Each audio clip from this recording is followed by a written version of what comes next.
ಎಲ್ರಿಗೂ ನಮಸ್ಕಾರ ಸ್ನೇಹಿತರೆ, ಅಡುಗೆ ಚಾನಲ್ಗೆ ಸ್ವಾಗತ. ಇವತ್ತು ನಿಮಗೆ ಕುಂಬಳಕಾಯಿ ಹಲ್ವಾವನ್ನು ಹೇಗೆ ಮಾಡೋದು ಅಂತ ತೋರಿಸ್ಕೊಡ್ತೀನಿ. ತುಂಬ ರುಚಿಯಾಗಿರುತ್ತೆ, ಎಲ್ರಿಗೂ ಇಷ್ಟ. ಇದನ್ನು ಕಾಶಿ ಹಲ್ವಾ ಅಂತಲೂ ಕರೀತಾರೆ. ಮದುವೆ ಮನೆಗಳಲ್ಲಿ ನಾವು ತಿಂದಿರ್ತೀವಿ, ಮನೆಯಲ್ಲಿ ಅದೇ ಥರ ರುಚಿಯಾಗಿ ಮಾಡ್ಕೋಬೋದು ಸ್ನೇಹಿತರೆ. ಬನ್ನಿ ನೋಡೋಣಂತೆ ಇದಕ್ಕೇನೇನು ಪದಾರ್ಥಗಳು ಬೇಕು, ಹೇಗೆ ಮಾಡಬೇಕು ಅಂತ. ನಾನಿಲ್ಲಿ ಒಂದು ದಪ್ಪ ತಳದ ಬಾಣಲಿಯನ್ನು ಇಟ್ಕೊಂಡಿದ್ದೀನಿ. ಆದಷ್ಟು ದಪ್ಪ ತಳದ್ದು ತೊಗೊಳ್ರಿ, ನಿಮಗೆ ಅನುಕೂಲ ಆಗುತ್ತೆ. ಹಲ್ವಾ ಹೊತ್ತೋದಿಲ್ಲ, ಸ್ವಲ್ಪ ನಿಧಾನವಾಗಿ ಮಾಡಬೇಕಿದನ್ನು, ಅದಕ್ಕೋಸ್ಕರ. ಈಗ ನಾನು ಒಂದು 2-3 ಚಮಚದಷ್ಟು ತುಪ್ಪ ಹಾಕ್ಕೊಂಡಿದ್ದೀನಿ. ಇದಕ್ಕೆ ಸ್ವಲ್ಪ ಗೋಡಂಬಿ, ಬಾದಾಮಿ ಮತ್ತು ದ್ರಾಕ್ಷಿ ಈ ಮೂರನ್ನು ಸೇರಿಸಿ ಚೆನ್ನಾಗಿ ತುಪ್ಪದಲ್ಲಿ ಹುರಿತಾ ಇದ್ದೀನಿ. ಫಸ್ಟಿಗೆ ನಾವು ಗೋಡಂಬಿ ದ್ರಾಕ್ಷಿಯನ್ನು ಹುರಿದು ತೆಕ್ಕೊಂಬೇಡೋಣ. ಇದು ಕ್ರಿಸ್ಪಾಗಿ ಇರಬೇಕು. ಇದನ್ನು ಕೊನೆಯದಾಗಿ ನಾವು ಹಲ್ವಕ್ಕೆ ಹಾಕಬೇಕು. ಹಲ್ವ ಮಾಡೋವಾಗ ತುಂಬ ಓಪಿಗೆ ಇರಬೇಕು ಸ್ನೇಹಿತರೆ, ಯಾಕಂದರೆ ತುಂಬ ನಿಧಾನವಾಗಿ ಆಗುತ್ತೆ, ತುಂಬ ಸಮಯ ತಗೊಳ್ಳುತ್ತೆ. ಅದಕ್ಕೋಸ್ಕರ ಸಣ್ಣ ಉರಿಯಲ್ಲಿ ನಿಧಾನಕ್ಕೆ ಮಾಡಿಕೊಂಡ್ರೆ ಹಲ್ವಾ ಎಷ್ಟು ಚೆನ್ನಾಗಾಗುತ್ತೆ ಅಂದರೆ, ನಮ್ಮ ಮನೇಲಿ ಆಗಿತ್ತು ಮಾತ್ರ ಸಖತ್ತಾಗಿತ್ತು. ಕುಂಬಳಕಾಯಿ ತುಂಬ ಇತ್ತು, ಸಂಡಿಗೆ ಎಲ್ಲ ಇಟ್ಟಿದ್ವಲ್ಲ, ಅರಳು ಸಂಡಿಗೆ ಅದರದ್ದು ಉಳಿದಿತ್ತು, ಹಾಗಾಗಿ ಹಲ್ವಾ ಮಾಡಿದ್ವಿ. ನೋಡಿರಿ, ಈಗ ತುರಿದಿರುವಂಥ ಕುಂಬಳಕಾಯಿ, ಬೂದು ಕುಂಬಳಕಾಯಿ, ಇದನ್ನು ಚೆನ್ನಾಗಿ ತುರ್ಕೊಂಡು ನೀರೆಲ್ಲ ತೆಕ್ಕೊಂಬಿಡ್ಬೇಕು, ಹಿಂಡಿಬಿಟ್ಟು. ತುಂಬ ನೀರು ಬಿಡುತ್ತೆ ಕುಂಬಳಕಾಯಿದು. ಆ ನೀರು ಕುಡಿಯೋದ್ರಿಂದ ತುಂಬ ಒಳ್ಳೆಯದು ಆರೋಗ್ಯಕ್ಕೆ. ಮತ್ತು ಬಿ ಪಿ ಇರೋಂಥವ್ರು ದಿನನಿತ್ಯವಾಗಿ ಕುಂಬಳಕಾಯಿ ನೀರನ್ನು ಕುಡಿತಾ ಇದ್ದರೆ ಬಿ ಪಿ ಕಂಟ್ರೋಲಲ್ಲಿ ಇರುತ್ತೆ ಅಂತ ಹೇಳ್ತಾರೆ. ಆರೋಗ್ಯಕ್ಕೂ ಅಷ್ಟೇ ತುಂಬ ಒಳ್ಳೆಯದು. ಸ್ಟೋನ್ಸ್ ಇರೋರು, ಕಿಡ್ನಿ ಸ್ಟೋನ್ಸ್ ಇರೋರು ಇದನ್ನು ಬಳಸಿದ್ರೆ ತುಂಬ ಚೆನ್ನಾಗಿ ಕೆಲಸ ಮಾಡುತ್ತೆ ಅಂತ ಹೇಳಿ. ನೋಡಿರಿ, ಈಗ ಕುಂಬಳಕಾಯಿ ಹಾಕಿದ್ದೀನಲ್ವ, ತುರಿದು ನಾನು ನೀರೆಲ್ಲ ಹಿಂಡಿಕೊಂಡು ತೆಕ್ಕೊಂಡಿದ್ದೀನಿ ಡ್ರೈ ಆಗಿ. ಇದನ್ನು ತುಪ್ಪದಲ್ಲಿ ಚೆನ್ನಾಗಿ ಈ ರೀತಿಯಾಗಿ ಫ್ರೈ ಮಾಡಬೇಕು. ಇನ್ನೊಂದಷ್ಟು ತುಪ್ಪ ಬೇಕಂದರೆ ನೀವು ಮೇಲೆ ಹಾಕೋಬೋದು. ಮತ್ತು ಇದು ಕೊನೆಯದಾಗಿ ಹಲ್ವಾ ಆದಮೇಲೆ ತುಪ್ಪ ಬಿಡುತ್ತೆ, ನೋಡ್ಕೊಂಡು ಹಾಕ್ಕೊಳ್ರಿ. ಈಗ ನಾನಿಲ್ಲಿ ಸುಮಾರಾಗಿ ಒಂದು ದೊಡ್ಡ ಕಪ್ಪಾಗಷ್ಟು ಹಾಲು ಹಾಕಿದ್ದೀನಿ. ಹಾಲಲ್ಲಿ ಕುಂಬಳಕಾಯಿ ಚೆನ್ನಾಗಿ ಬೇಯಬೇಕು. ಕೆಲವರೆಲ್ಲ ನೀರು ಹಾಕಿ ಬೇಯಿಸ್ತಾರೆ.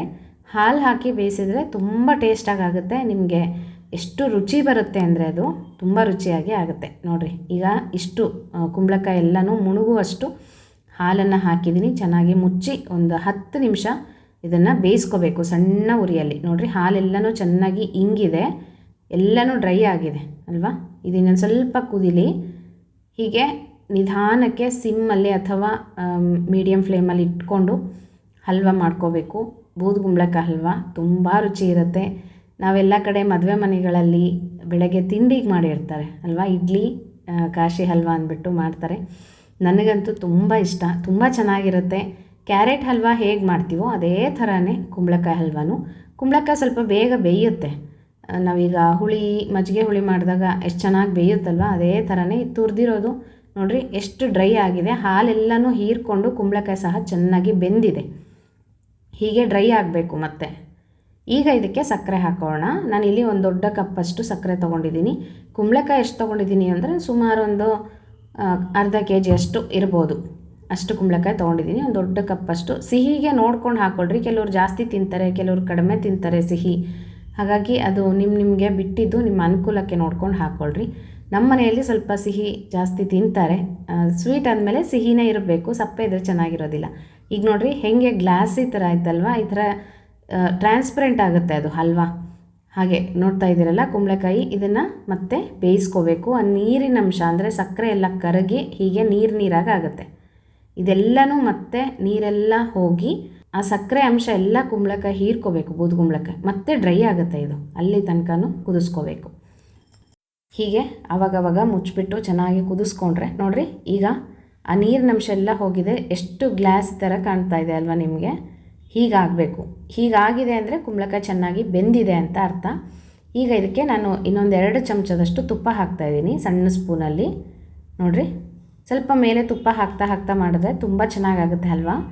ಈಗ ಇಷ್ಟು ತುಪ್ಪ ಸಾಕು, ನಾನು ಜಾಸ್ತಿ ಏನು ತುಪ್ಪ ಬಳಸಿಲ್ಲ ಇದಕ್ಕೆ. ಈಗ ನಾನು ಸಪ್ಪೆ ಖೋವಾ ಹಾಕ್ತಾಯಿದ್ದೀನಿ. ಖೋವಾ ಹಾಕೋದ್ರಿಂದ ಕುಂಬಳಕಾಯಿ ಹಲ್ವಾ ಎಷ್ಟು ಟೇಸ್ಟ್ ಆಗುತ್ತೆ ಅಂದರೆ ಸ್ನೇಹಿತರೆ, ಆ ಒಂದು ಖೋವಾ ಫೀಲ್ ಬರುತ್ತೆ. ತಿಂತಾಯಿದ್ರೆ ಅಂತೂ ಎಷ್ಟು ಚೆನ್ನಾಗಿರುತ್ತೆ. ನಾನಿಲ್ಲಿ ಸಪ್ಪೆ ಖೋವಾ ತೊಗೊಂಡಿದ್ದೀನಿ. ಸ್ವಲ್ಪ ನೋಡ್ಕೊಂಡು ಹಾಕ್ಕೊಳ್ರಿ ನೀವು ಎಷ್ಟು ಬೇಕಾಗುತ್ತೆ ಅಂತ. ತುಂಬ ಜಾಸ್ತಿ ಹಾಕ್ಲಿಕ್ಕೆ ಹೋಗಬೇಡ್ರಿ, ಅದ್ರ ಮತ್ತು ಬೂದು ಕುಂಬಳಕಾಯಿದು ಟೇಸ್ಟ್ ಎಲ್ಲ ಹೊಟ್ಟೋಗ್ಬಿಡುತ್ತೆ. ಸುಮ್ಮನೆ ರುಚಿಗೆ ಮತ್ತು ಆ ಒಂದು ಫೀಲ್ ಎಷ್ಟು ಚೆನ್ನಾಗಿರುತ್ತೆ ಅಂದರೆ ಖೋವಾದು ತುಂಬ ಚೆನ್ನಾಗಿರುತ್ತೆ. ಟ್ರೈ ಮಾಡಿರಿ ಸ್ನೇಹಿತರೆ. ಕುಂಬಳಕಾಯಿ ಎಲ್ಲ ಕಡೆ ಸಿಗುತ್ತೆ, ಈಗ ತಂದು ಮಾಡಿಕೊಳ್ರಿ. ಈ ರೀತಿಯಾಗಿ ಮಾಡಿರಿ. ಈಗ ಇದು ಖೋವಾ ಎಲ್ಲ ಚೆನ್ನಾಗಿ ಕರಗಬೇಕು, ಈ ಕುಂಬಳಕಾಯಿ ಜೊತೆಗೆ ಹೊಂದ್ಕೋಬೇಕು. ಅಲ್ಲಿ ತನಕ ಚೆನ್ನಾಗಿ ಇದನ್ನು ಕಲಿಸ್ಕೊಂಡ್ಬಿಟ್ಟು ಅದು ನಿಮಗೆ ಆಗಲೇ ಬಾಣಲೆ ಬಿಡ್ತಾ ಬರುತ್ತೆ. ಹಲ್ವಾ ಆಯಿತು ಅಂದ ತಕ್ಷಣ ಬಾಣಲೆ ಬಿಡುತ್ತೆ. ಈ ಥರ ನೀವು ಸಹ ಹಲ್ವಾ ಮಾಡ್ಕೊಳ್ರಿ. ಹೇಗೆ ಬಂತು ರುಚಿ ಅಂತ ನನಗೆ ಕಮೆಂಟ್ ಮಾಡಿ ತಿಳಿಸ್ರಿ ಸ್ನೇಹಿತರೆ. ನನಗೆ ಮತ್ತೆ ಮಾಡಬೇಕು ಅಂತ ಅನ್ನಿಸ್ತಾ ಇದೆ, ಅಷ್ಟು ಚೆನ್ನಾಗಾಗಿತ್ತು. ಒಂದು ಅರ್ಧ kg ಬೂದ್ಗುಂಬಳಕಾಯಿಗೆ ಇಷ್ಟು ಹಲ್ವಾ ಆಗಿತ್ತು. ಒಂದು ಬಾಕ್ಸ್ ತುಂಬ ಆಗಿತ್ತು ನೋಡಿರಿ. ಈಗ ಫ್ಲೇವರ್ಗೆ ಒಂದು ಸ್ವಲ್ಪ ಏಲಕ್ಕಿ ಪುಡಿ ಹಾಕಿದ್ದೀನಿ. ಕೊನೆಯದಾಗಿ ಹಾಕಬೇಕು. ಈಗ ಇನ್ನೇನು ಹಲ್ವಾ ರೆಡಿ ಆಗ್ತಾ ಇದೆ, ಕೊನೆಯದಾಗಿ ಏಲಕ್ಕಿ ಪುಡಿಯನ್ನು ಹಾಕಬೇಕು. ಇಷ್ಟ ಆಯಿತು ಅಂದರೆ ಈಗ ಬೂದ್ಗುಂಬಳಕಾಯಿ ಹಲ್ವಾ ರೆಡಿ ಆಯಿತು. ಇದನ್ನು ಇಳಿಸ್ಕೊಂಬಿಡೋಣ. ಚೆನ್ನಾಗಿ ತಣ್ಣಗಾದಮೇಲೆ ಇದಕ್ಕೆ ಗೋಡಂಬಿ ದ್ರಾಕ್ಷಿನ ನಾವು ಮುಂಚೆನೇ ಕರೆದಿಟ್ಕೊಂಡಿದ್ವಲ್ಲ ತುಪ್ಪದಲ್ಲಿ, ಅದನ್ನು ಹಾಕ್ಬಿಡಬೇಕು. ಆವಾಗ ನಿಮಗೆ ಆ ಕ್ರಂಚಿನೆಸ್ ಇರುತ್ತೆ, ಕುರುಮ್ ಅಂತ ಇರುತ್ತೆ. ಗೋಡಂಬಿ ಬಾದಾಮಿ ಎಲ್ಲನೂ ತುಂಬ ಟೇಸ್ಟಾಗಿರುತ್ತೆ. ನೀವು ಸಹ ಟ್ರೈ ಮಾಡಿರಿ.